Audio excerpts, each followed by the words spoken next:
যেই ভাষায় সাংবাদিক ইলিয়াস ডক্টর ইউনূসকে আক্রমণ করেছেন বা যে কথাগুলো বলেছেন, এই কথাগুলোতে আজকে আওয়ামী লীগের অনেক নেতাকর্মীরা এই ভিডিও শেয়ার করেছেন।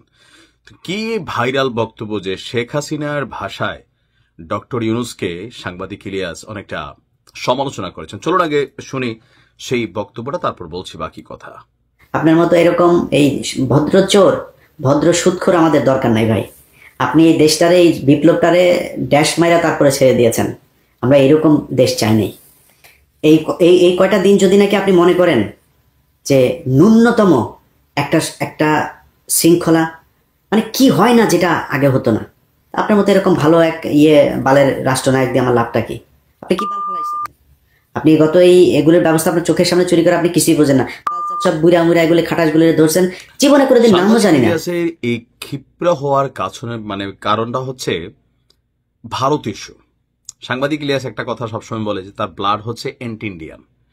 তো গতকালকে আক্তারের ঘটনার পর যেই এখানে দৃশ্যপট তৈরি হলো, তো সেই দৃশ্যপটের পরে সাংবাদিক ইলিয়াস রাতে একটা ভিডিও করলেন। সেখানে তিনি এই সরকারের অনেক ব্যর্থতা, গত 2 দিন আগে বলছিলাম যে ডক্টর ইউনূসকে নিয়ে ইউনূস মিয়া এই শব্দ ব্যবহার করে সাংবাদিক ইলিয়াস কিন্তু ঘোষণা দিয়েছিলেন যে ইউনূস সরকারকে তারা কি করবেন। ইভেন পিনাকি দাও তারা যেহেতু একটা টিম, সেই হিসেবে তিনিও কিন্তু ডক্টর ইউনূসকে নিয়ে গেল 4 থেকে 5 দিন, 1 সপ্তাহ যাবৎ হঠাৎ করেই গণেশ উল্টে গেছে একটা অবস্থানে চলে গেছেন। সাংবাদিক ইলিয়াসের এই ভিডিওর মেইন রিজন যেটা ছিল সেটা হচ্ছে ভারতের সাথে, ধরেন আওয়ামী লীগ সরকার ভারতকে যা দিছে এগুলো নিয়ে প্রতিদিন রাত সমালোচনা করতো সাংবাদিক ইলিয়াস, ভিডিও বানাইতো। কিন্তু এই সরকার আসার পরে আসলে কি ভারতের সাথে সম্পর্কের টানাপোড়েন ঘটেছে?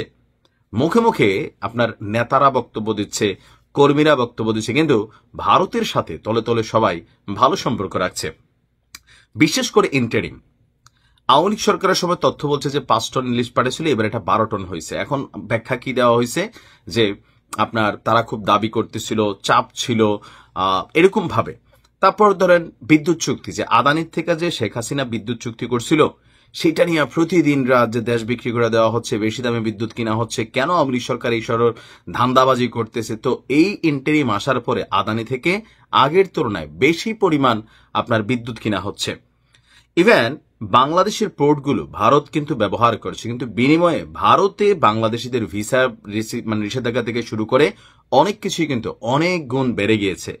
আবার সাংবাদিক ইলিয়াসের এই ভিডিওর এক অংশে এনসিপির নেতাদেরও এখনো কিছুটা লেহাজ টেহাজ দিয়ে কথা বলতেছে, কিন্তু বলছে যে ক্ষমতা থেকে গেলে 14 গোষ্ঠী উদ্ধার করে ফেলবে। কারণ বিডিআর হত্যাকাণ্ড থেকে শুরু করে অনেক ইস্যুতে এনসিপির নেতারা এরা কেউই পাত্তা দিচ্ছে না, বা এরাও আসলে এক ধরনের গোয়ার তুমি অবস্থানে আছে। মানে সব মিলিয়ে এই যে শেখ হাসিনাকে বিদায় করার পরে এই বাংলাদেশ রাতারাতি জান্নাত হয়ে যাবে জাহান্নাম থেকে, অথবা ধরেন এখানে পরিবর্তন হয়ে যাবে জীবনযাত্রার মানের। সাংবাদিক ইলিয়াসের কথার মেইন বিষয়টা কিন্তু ওইখানেই ছিল যে আসলে গত 1 বছরের এই সময়কালে ডক্টর ইউনূস তিনি অনেক ফায়দামন্দ হয়েছিল কিন্তু সত্য। যেমন উনি ইউনিভার্সিটির লাইসেন্স নিয়েছেন, ওনার যে ট্যাক্স ছিল কত শত কোটি টাকা সেগুলো তিনি মাফ করে দিয়েছেন, গ্রামীণ ব্যাংকে একটা বিশাল সুবিধা দিয়ে ফেলেছেন, এবং তার ভাই ভাতিজাদেরকে বিভিন্ন বড় বড় জায়গায় বসিয়েছেন, তার কাছের মানুষদের এই এনজিওদেরকে কাছে বসাইছেন। এরকম নানান কিছুই কিন্তু তিনি এখানে ফোকাস করতে চেয়েছিলেন। যে ভাষাটা ব্যবহার করছে আপনি দেখছেন তো। এখন এই ভাষা ব্যবহার করে কেন হঠাৎ ডক্টর ইউনূসকে আক্রমণ করা হচ্ছে? মেইনলি হচ্ছে ভারত। এছাড়া হয়তো ইন্টারনাল অনেক ইস্যু আছে, যে সাংবাদিক ইলিয়াস বা পিনাকি তারা আমেরিকা থেকে বা ফ্রান্স থেকে যেই নির্দেশনা দিচ্ছেন ডক্টর ইউনূস সরকার সেগুলোকে পাত্তা দিচ্ছে না। লাইক প্রথম আলো থেকে শুরু করে অনেক কিছু, যেমন সাংবাদিক ইলিয়াস তারা মনে করেন যে আমরা আমেরিকা থেকে একটা কথা বলছি, এটি ইউনূস সরকার অক্ষর অক্ষরে পালন করতে হবে। পিনাকি তাও সেম মনে করেন, কিন্তু সরকারের সিস্টেমে চলছে। ইভেন এনসিপির অনেক নেতাও কিন্তু সাংবাদিক ইলিয়াস এবং পিনাকিরে পাত্তা দেয় না। তো এগুলা কিন্তু তাদের হজম হচ্ছে না।